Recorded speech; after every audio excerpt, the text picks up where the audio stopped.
Le due province che risultano un po' più elevate in quanto a sanzioni sono la provincia di Padova e la provincia di Vicenza. Padova e Vicenza dunque le province più, diciamo così, indisciplinate, ovvero con maggior numero di persone pizzicate dalle forze dell'ordine in giro senza un valido motivo, tra quelli indicati dal decreto del governo o dall'ordinanza regionale.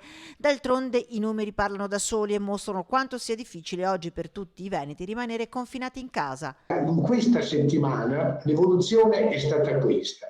I controlli a tutto l'8 aprile hanno riguardato in Veneto 260.240 persone. Oltre 12.000 le sanzioni elevate, più di 4.000 solo in questa settimana di Pasqua. Complice il bel tempo, il sole e il caldo, i veneti sono stati meno diligenti, il che inevitabilmente preoccupa.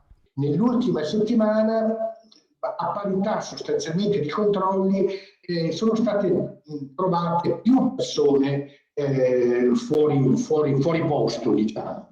E questo può preoccupare in vista anche del ponte